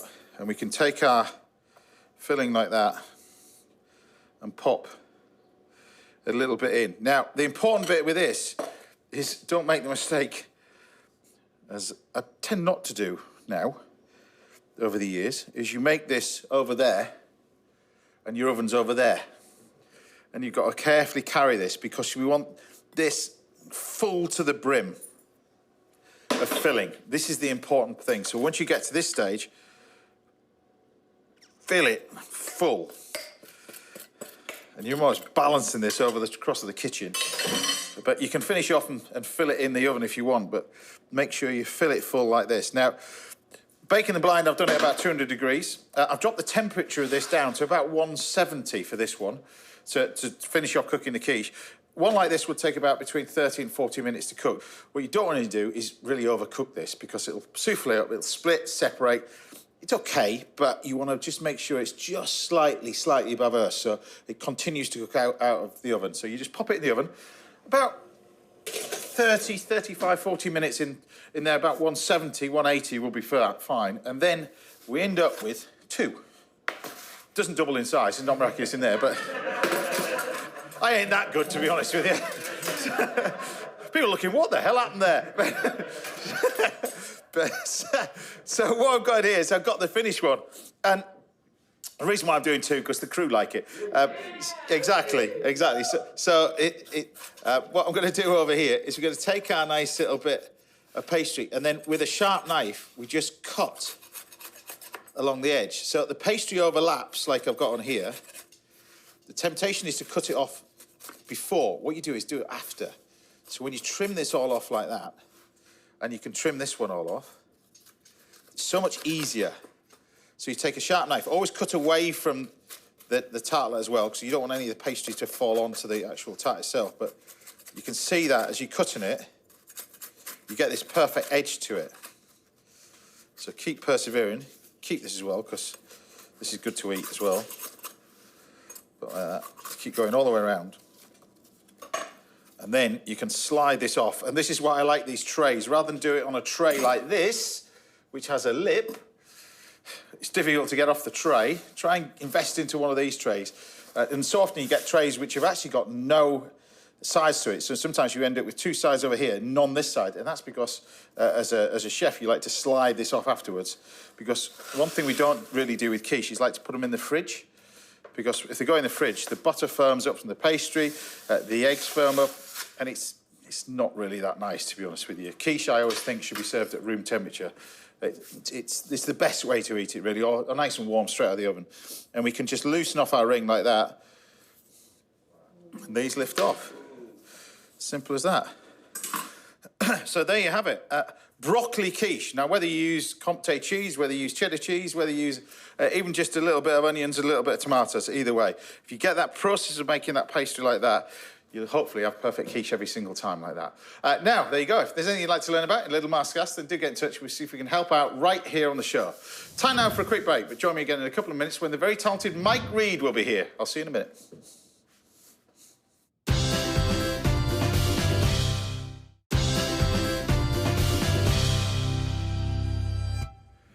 Welcome back. Now I'll be chatting some more to rugby legend James Haskell very shortly. But first, if you thought your commute to work was bad, this chef literally travelled from the other side of the world to be on the show again. It's the brilliant Mike Reid. Welcome to the show. Jet lag, where have you come from? Jet lag, absolutely. Absolutely. Like, it's like my 3 a.m. at the moment. But I've come from Melbourne. So, wow. Yeah, I flew in at the weekend from Melbourne. Wow, well, it's great to have you back. What are you going to be cooking then? What are you going to be doing? I'm going to do a dish from one of my restaurants, which is basically Blackmore Wagyu Yakitori with a yuzu koshu emulsion, ferrikaki. Of course it is. Right, okay. Of course it is, yeah. So you're going to break this down and figure out break that down into 3 parts. Yeah, I'll break it down. Okay. So we're going to start off with the tare, which is it's a Japanese seasoning, okay, which you use to like flavour sauces or meats or anything you want. Like, I absolutely love it. I'm addicted to it. I've always got it, like, I freeze it down like stock cubes. Okay. So you can just throw it into things when you need a flavour boost. Okay. So what have we got in there then? Chicken? Yeah, chicken bones. Chicken wings, just roasted like you would for a stock. Yeah. And that's our base. And then what we're going to add to it, which gives it the flavour, is some light soy. I thought we were going to eat these. No, do you know what? Once the sauce is made, it's what I eat. Yeah, exactly what I'm going to eat as well. It's incredible. So what you've got in there? Soy? Flavour. Yeah, light soy sauce. Yeah. Some sake, and then mirin. Okay, so it's those 3 things. So if you think when you make a stock, you usually do water and you know, your mirepoix and things like that. Yeah. So this is almost like a Japanese version. Okay. So we're going to use that to base the yakitori. Okay, just to give it another layer of flavour, big punch of umami. So that's like your equivalent of a strong stock flavouring, but yeah, okay. Exactly. Right, and this looks like no ordinary beef that you brought with us. I promised you last time I was on the show I'd come back with some good beef. Yeah. So look at that, like absolutely beautiful. You didn't pack that in your case, though, did you? I could have. It's well, Australian Wagyu. Sniffer Dog might not be impressed, to be honest with you, at that one. This is Australian Wagyu. For me, it's one of the best pieces of beef in the world, if not the best. It's 9++, like, it's just stunning. Full-blooded Wagyu. It's an incredible product. It is a real treat. Like, now, tell me about Australia, because I've never been. I've a place where I'd love to go visit, but your food that you're cooking is very different from when you were training, and I've looked at your CV, and you talked about where you've worked, you know, 3-star Michelin restaurants in London. This is very different style of food. This is very much what's happening and has been happening in Australia for a long, long time. Yeah, like, Australia is obviously very influenced by Asia, and like I've fallen in love with it completely. You know, the Asian way of cooking, and especially Japan in particular. Like, I've been lucky to spend some time in Tokyo before I opened M. I went with my business partner Martin Williams, and we went to Tokyo and spent some time there, spent some time in the restaurants and just experiencing it. And that's where a lot of, you know, my influences come from. For one of my restaurants is so Japanese influence because it's incredible. I love the way of eating. I love the flavour they get into things. I would say for one of your restaurants as well. We're going to get onto the restaurants in a minute. So what are you going to do with this beef then? So literally that, and then I'm going to just skewer it. Okay, and then we're going to cook that later over the hibachi. You slice it like that and then just put it together. That's it. Just slice it, and as each slice comes out, you basically just put it back together. Okay, that's that one. So that's ready now. This is coming to the simmer. Yeah. We're almost ready with that. We'll bring it to the boil and then just reduce it. So this is the third bit of the dish that you said you were going to do. Yeah? Which is this bit? This is the yuzu koshu emulsion. It's the key thing for this one is this, which is just, it's beautiful. What is this? So yuzu koshu is, it's like a fermented paste. Right. Okay, made from yuzu, which is like a Japanese citrus fruit. Amazing, incredible. So it's made from the rind and the skin with peppers, and then they ferment it, and it just, the umami on it is just incredible. Have a taste. Like, so it's just a small amount. You get so much punch. Wow. The heat, where does the heat come from? So the heat comes from some chili in there as well. So it's peppers, chilies, like yuzu. They ferment it, so you get that real punch. It's just, it's incredible. Can't taste much after that. No, like a teaspoon. Thanks for that. Amazing. A teaspoon does so much. It's incredible. So into the emulsion, egg yolks, some Dijon mustard, a little teaspoon of rice wine vinegar as well. Right. And then it's just like making a mayonnaise. And you want me to do that? I know you want me to do that while you do the beef. Thank you. So you're gonna. What have you got in here? A little bit of oil. You still make it with a bit of oil, do you? Absolutely. So there's your rapeseed oil and a little touch of olive oil as well. Okay, so I'll start it off with that. So you can see this is now coming to the boil. Yeah. So once it boils, we literally just drop it down to a simmer. It will take probably an hour to 2 hours, depending on how much you've got in there and the pot you're using. So we'll just gradually mix this together. Now tell everybody about your restaurants then. First of all, the restaurants in Melbourne. Tell us what you're doing over there. In Melbourne, I actually don't have a restaurant there at the moment. No, but in Australia, tell us what you're doing. In Australia, the last 3 months I've spent in Australia, I've been filming a TV show. But at the same time, over here, I've got 3 new restaurants opening in the next few months. 3 new ones in the next... Three new restaurants opening in the next few months. So where will they be so people can come and find opening Gaucho in Glasgow, which is great because we've wanted to open a restaurant there for a while. My Baby in Canary Wharf, which opens in June. And then I'm opening a new place, a completely new restaurant, new style, called Boudica in Battersea, probably late June. Wow, you're not doing things by half, are you, really? No, it's been a bit of a challenging time. Fantastic. We look forward to seeing it as well. So you're just putting the beef straight on the coals? Straight on. So literally just sit it over and done. There you go. Thank you very much. So you used a mixture of olive oil and rapeseed oil in there? Yeah, olive oil, rapeseed oil. Okay. And then put this stuff in. This stuff, if you can get it, this stuff is it's like rocket fuel. And just... What's it called again, this? Yuzu koshu. Yuzu koshu. Yuzu koshu. Right. That much in here... It's definitely all you need. It's all you need. Yeah. All you need. Flavour of the... I mean, yuzu's amazing anyway, but I've never tasted anything like that. Yeah. Fermented, salty, it's incredible. It's the ferment, you know, it just gives it that funk. It just absolutely turbocharges it. This looks incredible. The eggs, the quality of the eggs just shines with this. It's not the person who made it, though. It's just the vegan eggs.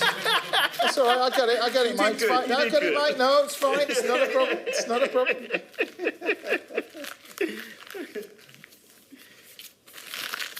Right. And this beef is nearly cooked. It's cooked. It's almost there. Yeah, it's almost there. It won't take long at all. And obviously with Wagyu, you don't want to cook it that far. Yeah. Nice dollop of that sauce. Yeah. Look at this. Look at that. Amazing. Absolutely beautiful. And where is this farmer based in Australia? Where is this? It's in Victoria. Right. So he's got incredible farms in Victoria. Yeah.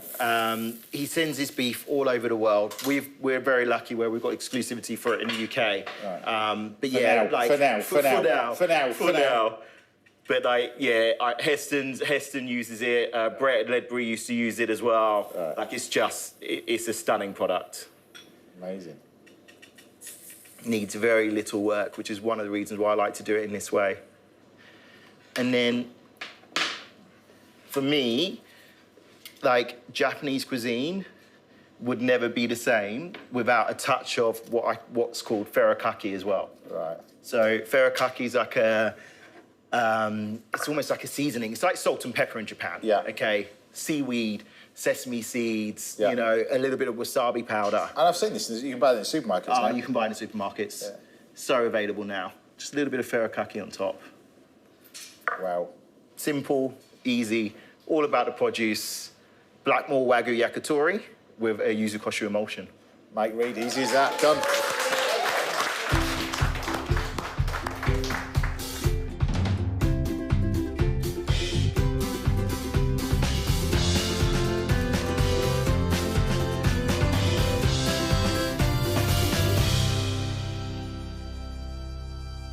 Well, I'm looking forward to this. Go on then. Here you go. You've come a long way to cook for us, I tell you that for a fact. That's it. You've come a long way to cook for us. Well, your restaurant's going to be a little bit more local as well, anyway. But best of luck with the restaurants. I mean, Thank you. You've got so much going on. Yeah. Look at this beef. Look at this beef. Look at this beef. That's it. I'm going to eat this quick because Haskell will be after it. To be honest with you, I'm for one, I'm not going to stop him. Who would?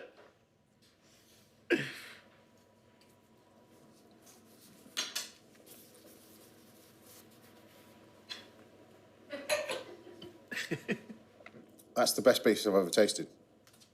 Wow, thank you very much. That is amazing. It's great produce. That is unbelievable. It's a shame anybody else is going to get to taste this. Mike Reid, everybody. Brilliant, brilliant. And best of luck with the restaurants as well. That is truly fantastic. It's all mine. Right, we've still got time for one more final course, so join me again after the break when we're serving up a show-stopping dish for rugby star Mr. James Haskell. I'm going to eat this very, very quickly. See you in a bit.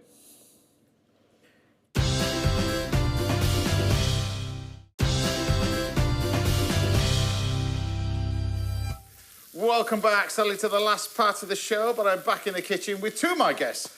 We've got Richard Bertinet and James Haskell. Good to have you back, both of you as well. Recovered from the red fingers, from the ribs? Yeah, I had a chat with the sound man. We both agreed that I was right and that he needed to share. Yeah, exactly. Yeah. But unfortunately, they were rapidly taken away. I was fully kind of in the Greys mode, well, but they told me the curry's going to be an absolute game changer. Well, the curry is going to be a game changer. I've started this up. We're going to make the sauce first of all. So we've got some onions in here. I'm going to put some garlic.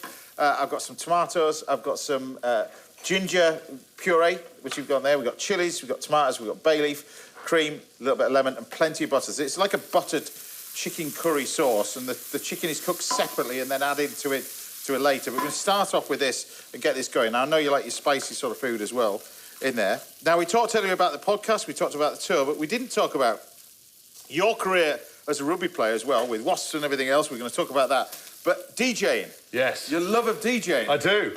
I didn't know this, but this is a big thing for you. Yeah, it's massive for me. I actually was doing it while I was playing. I've been doing it for about 9 years, and I've got to play in Cafe Mambo's in Ibiza with back-to-back with Bob Sinclair and Simon Dunmore. I've kind of had some amazing moments. I produced some music, and it's my favourite thing to do. I just love it. It's the perfect kind of thing. It's less dangerous than rugby and MMA that I try taking up. So go into rugby, because we've got to talk about your career. Is it 77 caps? Yes. Wasps, you know, British Lions, you've done everything, really, in those 77 caps. Except win a World Cup, as Mike Tyndall always reminds me. But yeah. I bet you are reminded of that quite a lot. I'm reminded of that massively, but the thing is, Tins didn't manage to get on a Lions tour, so, I've won that little victory, but he won the ultimate victory in winning the World Cup. is the creme de la creme. Yeah, I mean, I was very lucky in my early days at Wasps, and then I went around the world. I lived in Paris for 2 years at Stade Francais. Yeah, played in Paris. Yeah. You know, it's not bad when you drive to work every day on the périphérique around Paris. You pass the Arc de Triomphe, the Eiffel Tower. Amazing. It's just utterly incredible. And just the French. You know, when I played in England, one of the biggest games you would have would be the Heineken Cup games, which would be against Toulouse, Toulon, Castres, Clermont, and you would go away for these games, and it would be an ultimate European rugby weekend. I had them every week, and the beauty about France is every region you go to, they're famous for this kind of wine, this kind of food, this kind of thing, and actually it was very similar in Japan. You know, when I lived out there, I'd live in Tokyo, 2 hours on the bullet train to Kobe, and they'd be like, all the Japanese players would be handing me these crab rolls that were famous for this part of Japan, or you go somewhere else, or in Kobe, for example, the beef. We all know the Wagyu beef. But the respect that the French have for rugby players, the respect that everybody has for rugby players is very different to football. We only got to see, you got to look and you see, you know, somebody takes a corner on and the opposition crowd are doing stuff that doesn't happen in a rugby field, does it? You must have got that. How was that going into France? Because it's not the same, is it? It's not. But it's hard because I think, be under no illusion. You know, football is the #1 sport in the world. But I will say, in terms of the way the crowd behave, you know, when I met football fans and they come to, and I don't want to be a football versus rugby because it's never about that. Yeah. But it's actually interesting when you go to a rugby game. You've got, the French will be mixing with the English. Yeah. You know, there's no kind of controversy. There is no throwing stuff. There's none of that, is there? No, but I think the reason that is the case is if you look at even junior football, the way the parents conduct themselves, it's very aggressive. And I think... In the wrong way. And I think as well, that, you know, if you look at the way managers see, in the Premiership, when you see someone having an incident, they'll turn around and say, oh, well, I didn't see it, I don't know. Arsene Wenger was very famous for it, pretending he never saw it. But in rugby, actually, there's no escaping that, and I think we're quite good at controlling ourselves. Yeah. But when you're a footballer, when they are that much more successful than us, when they have that much money, that much egos, that much money, you can't tell your player that's worth 200 million that he's an idiot, because he'll just leave. Whereas in rugby, you know, I'm worth about £5. You can tell me to shut up and get on with it. Well, I mean, rugby, if you mouth off to the ref, get back, you know. It seems that the respect, but also the crowd respect each other, and if there's anything goes on in the crowd, then it stops immediately. Yeah. It's a basic of being what do you call it? Of well behaviour. You respect the referee and you know where you stand. Exactly. That's what we'll talk about. But look, we've got our curry sauce over here. I've got my chicken over here, which I've opened up, spatchcocks. Over here, I've got some yoghurt. We've got different spices over here. I've got garam masala, I've got cumin, I've got ground coriander, and I've got some chilli. That's going to go in there. So what we're going to do is we're going to take our chicken like that, spread it over the top with this curry paste. Now, what you want to do is keep the paste obviously over the chicken, but the whole this becomes part of the sauce eventually.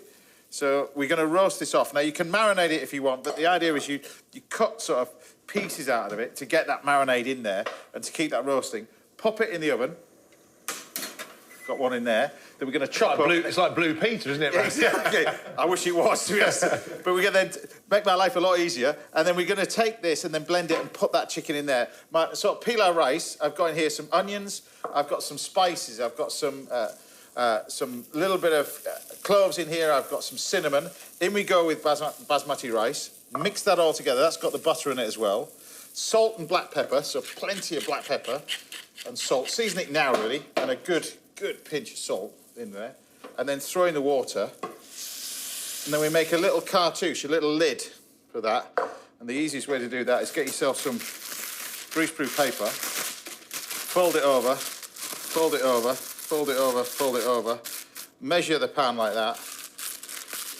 It really is like Blue Peter. You're making Tracy Island out, right? It is, out of a toilet roll. You used to do that as well. Yeah, I did actually, yeah. And then you put that over the top, and then just gently simmer that for about 20 minutes. Now, I don't know if you know, but I don't know, my agent spoke to you, but I need an individual person to pull the cardamom. Oh, do you? We've got that. It's Matt the sound man. Oh, is it again?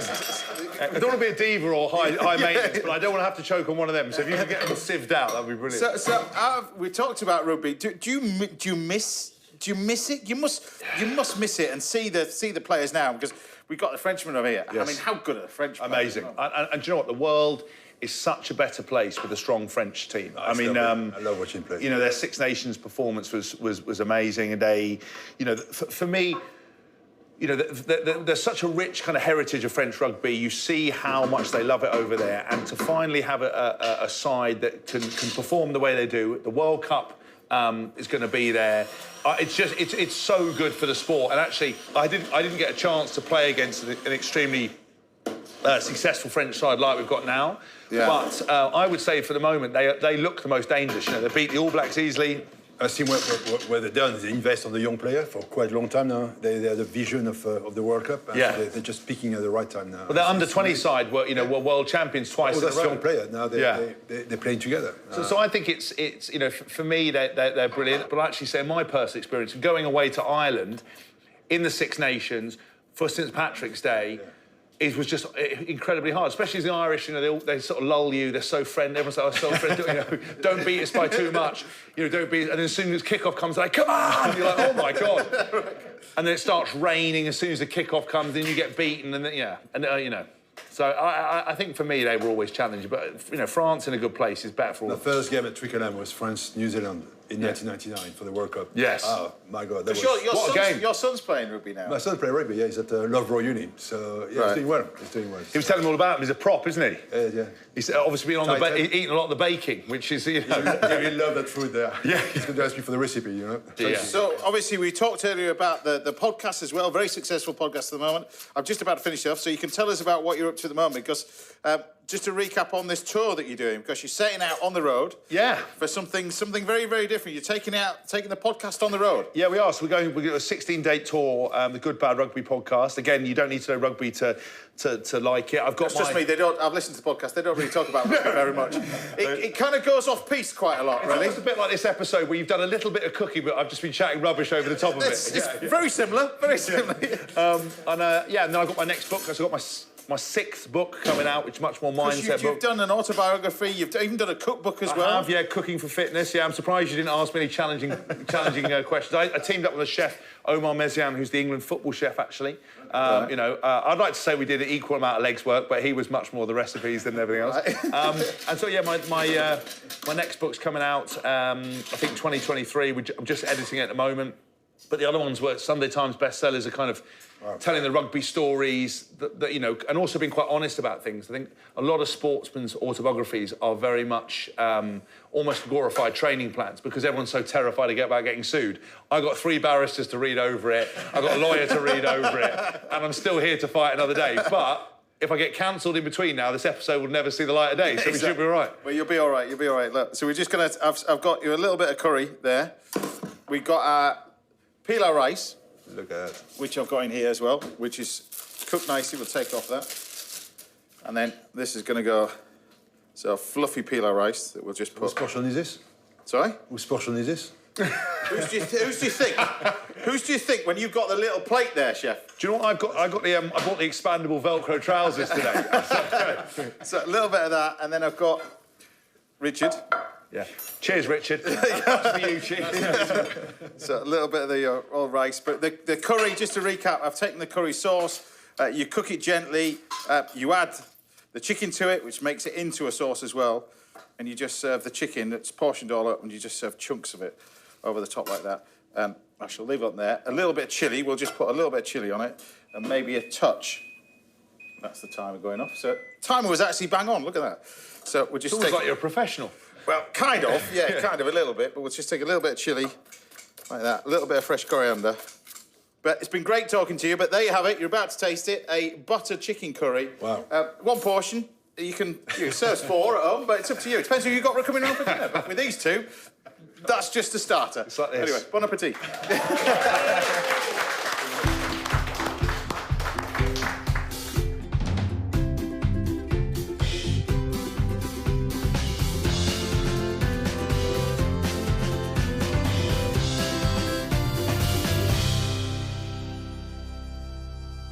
James, there you go. Oh, it's perfect. Gavin, Mr. Bertinet.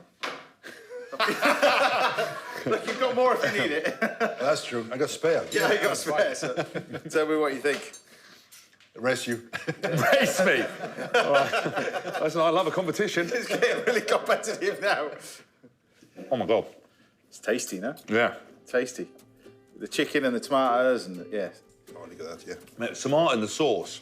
Yeah, just fresh works. tomatoes, fresh tomatoes and tinned tomatoes. You just cook it nice and simple, but That's so good. there you have it. That's all we've got time for today. A massive thank you to all my guests: Tristan Northway, Lisa Goodwin-Allen, Mike Reid, Richard Bertinet, and of course James Haskell. We'll see you back at the same time next Saturday morning. We'll be joined by chefs Johnny Lake and Dipnat Anand, and top food critic Gracie Dent will be here. Until then, take care, stay safe. Thanks for watching, everybody. Bye for now.